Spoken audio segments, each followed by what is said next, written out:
Hello guys, welcome to my YouTube channel.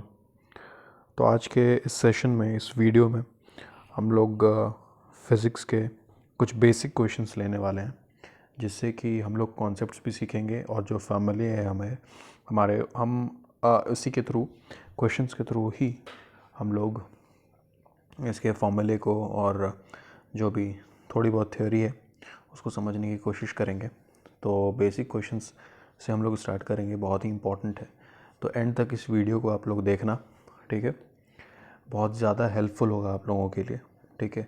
अगर आपके पास समय की शॉर्टेज होती है, तो अगर आपको इस टाइप से, अगर आप वीडियोस के थ्रू, क्वेश्चंस के थ्रू अगर आप फॉर्मूले को देख पाते हो, क्या फॉर्मूला है, कुछ समझ पाते हो फॉर्मूले को, तो आपके लिए बहुत ज़्यादा हेल्पफुल होगा। तो चलिए हम लोग क्वेश्चंस के साथ स्टार्ट करते हैं, कुछ बेसिक क्वेश्चंस के साथ।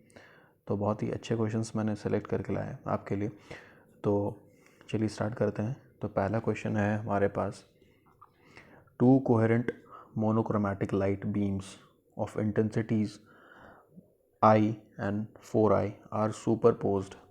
The maximum and minimum possible intensities in the resulting beams are. तो यहाँ पे दो कोहेरेंट सोर्स हैं मोनोक्रोमैटिक लाइट की। इंटेंसिटी आपको दी हुई है, ठीक है, दो इंटेंसिटी दी हुई है, I1 और 4I आपको दिया हुआ है, और सुपर पोजिशन यहाँ पे हो रहा है। तो आपको जो पूछ रहा है यहाँ पे कि मैक्सिमम और minimum possible intensities resulting beam का क्या होगा, ठीक है। तो हमारे पास देखो, मैक्सिमम इंटेंसिटी निकालने का फॉर्मूला होता है। तो फॉर्मूले से हम लोग स्टार्ट करते हैं। मैक्सिमम इंटेंसिटी और मिनिमम इंटेंसिटी का क्या फॉर्मूला होता है, मैं बताता हूँ आपको। देखो, अगर आपको मैक्सिमम इंटेंसिटी निकालना है, अगर मैं आई मैक्स की बात करूँ,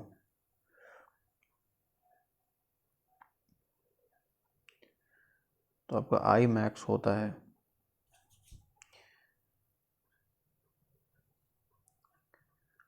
root under I1 plus root under I2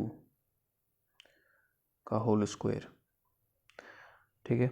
और वही अगर आपको मिनिमम निकालना है, तो इस जगह आपका जहाँ पे प्लस है वहाँ पे you have to use the negative sign, ठीक है। अगर आप नेगेटिव साइन यूज़ करते हो तो आपको क्या मिल जाएगा, आई मिनिमम आपको मिल जाएगा।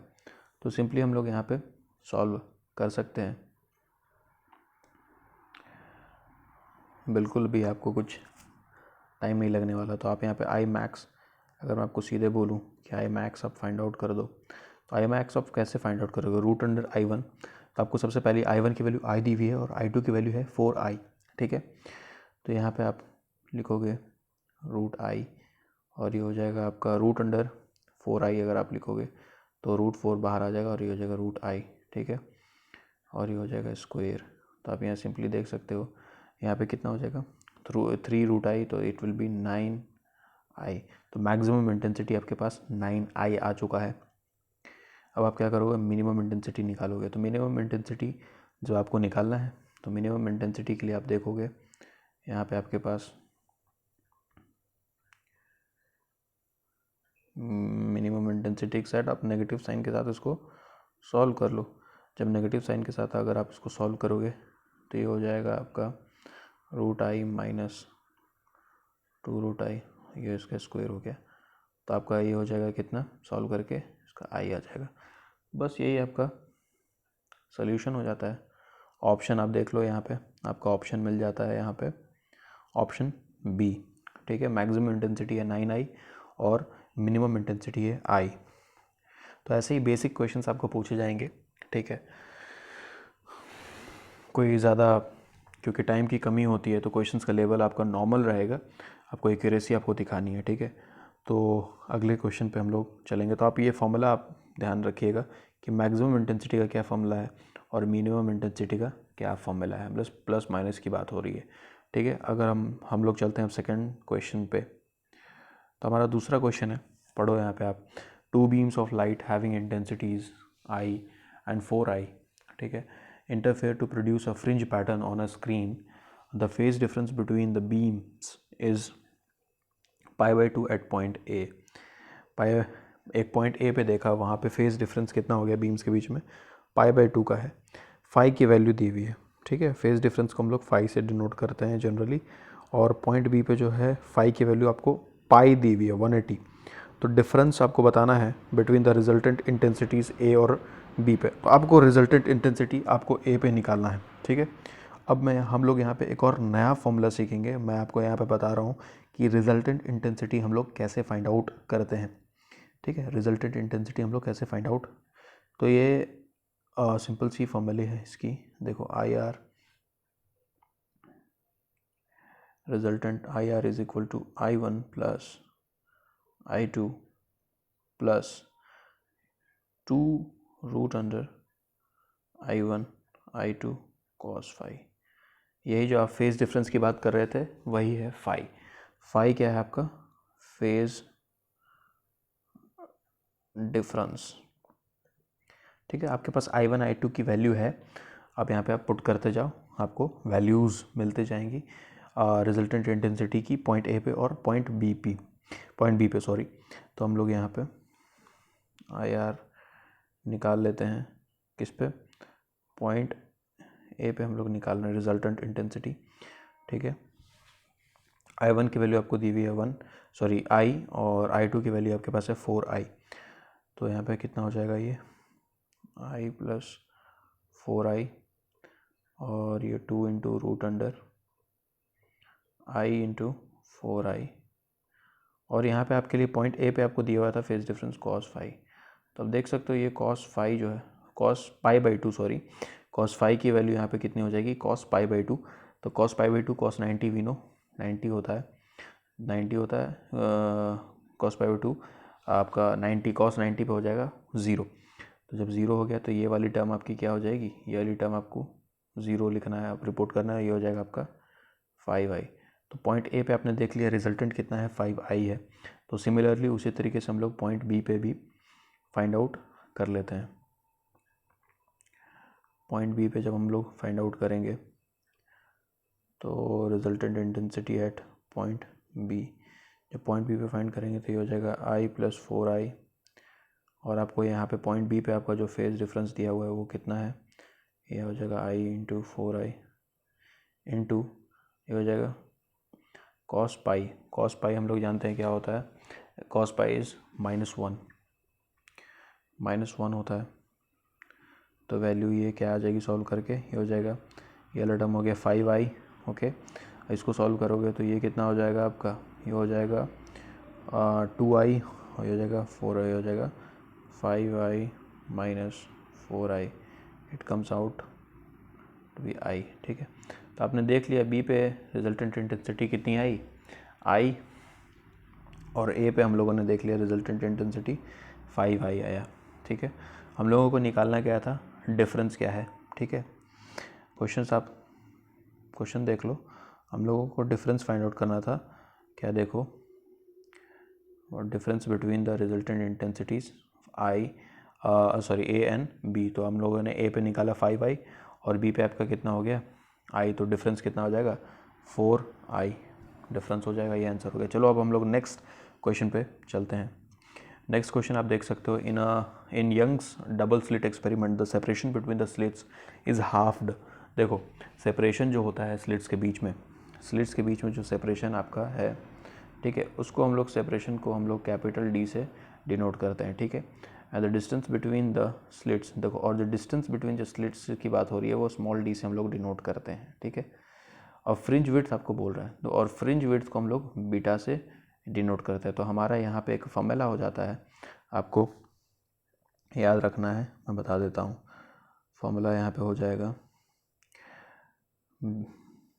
बीटा इज़ इक्वल टू, जो आपका फ्रिंज विड्थ की यहाँ मेंशनिंग की हुई है, तो बीटा इज़ इक्वल टू हो जाता है लैम्डा, जो आपका वेवलेंथ है, डी जो अपने यहाँ पे हमने बताया कि separation between the slits and the observation screen divided by small D है डिस्टेंस बिटवीन द स्लिट्स, ठीक है। तो आप यहाँ पे डिपेंडेंस आप देख सकते हो, क्या डिपेंडेंस है, तो यहाँ पे क्या कर दिया गया है कि जो डिस्टेंस है स्लिट्स के बीच में उसको हम लोग यहाँ देख लेते हैं जो जो आपको इन्फॉर्मेशन दी हुई है, ठीक है। तो यहाँ पे हमारा मान लेते हैं हम लोग कि बीटा डैश हो जा रहा है, ठीक है, बीटा डैश में, और वेवलेंथ तो आपका सेम रहेगा, ठीक है, वेवलेंथ सेम रहेगा। और यहाँ पे आपका क्या कर दिया गया है, सेपरेशन को आपने हाफ कर दिया है, सेपरेशन को हाफ कर दिया है स्लिट्स के बीच में, और distance between the slits and the screen is doubled. अच्छा, यहाँ उल्टा दे दिया है, सॉरी यहाँ पे दोनों इस डी को आप एक्सचेंज कर लो, इस डी को एक्सचेंज कर लो, ये यहाँ आएगा, ये यहाँ आएगा, ठीक है। इसको हम लोग बोलते हैं स्मॉल डी, इसको बोलते हैं कैपिटल डी।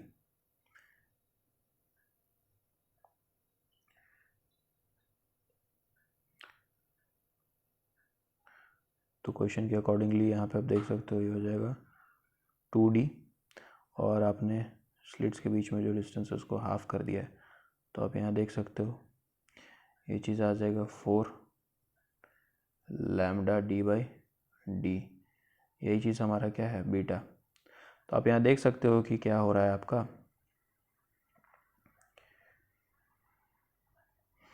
4 टाइम्स हो जा रहा है आपका, ठीक है। तो आंसर आपका क्या होने वाला है, डी ऑप्शन होने वाला है आपका, क्वाड्रुपल्ड 4 टाइम्स हो गया, ठीक है। तो आप फॉर्मुलेशन आप देख सकते हो यहाँ पे,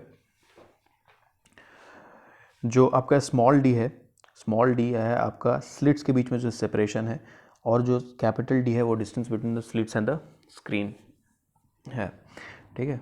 यहाँ पे मैंने गलत लिख दिया था, सॉरी फॉर दैट। अब हम लोग चलो नेक्स्ट क्वेश्चन पे बढ़ते हैं आगे। 4th क्वेश्चन, चौथा नंबर क्वेश्चन है, the wavelength of light used in an optical instrument are lambda 1 4000 angstrom and lambda 2 is 5000 angstrom, then ratio of the respective resolving powers, ठीक है।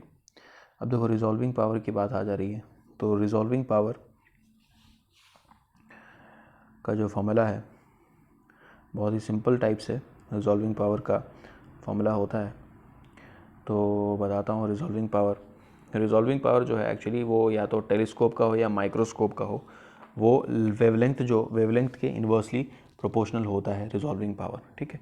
रिजॉल्विंग पावर एक्चुअली कुछ नहीं होता है, resolving power actually smallest distance का जो smallest distance है, या आप बोल सकते हो कि स्मॉलेस्ट जो एंगुलर सेपरेशन होता है दो पॉइंट्स के, दो ऑब्जेक्ट्स के बीच में, ठीक है, जो एक माइक्रोस्कोप या टेलीस्कोप रिजॉल्व कर पाती है, दिखा पाती है without the overlapping of their images, ठीक है।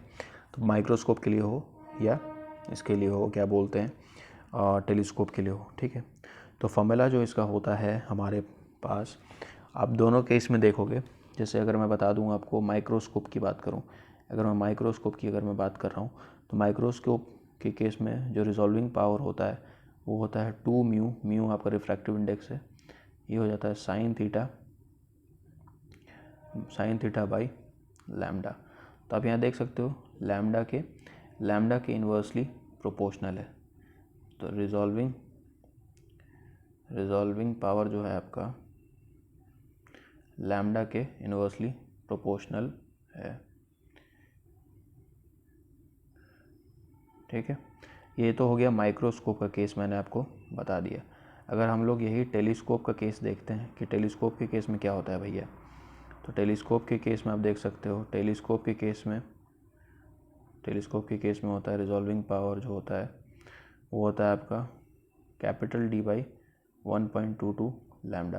तो आप इस केस में भी आप देख सकते हो कि जो रिजॉल्विंग पावर है वो आपका इन्वर्सली प्रोपोर्शनल है वेवलेंथ के लैम्डा के, ठीक है। तो आपको यहाँ सिंपली वेवलेंथ दिया हुआ है आपको क्वेश्चन में, और वेवलेंथ दिया हुआ है, आप बस आपको रिजॉल्विंग पावर का रेशियो आपको देख लेना है। तो हमारा इसका सॉल्यूशन हम यहाँ पे इजीली कर सकते हैं।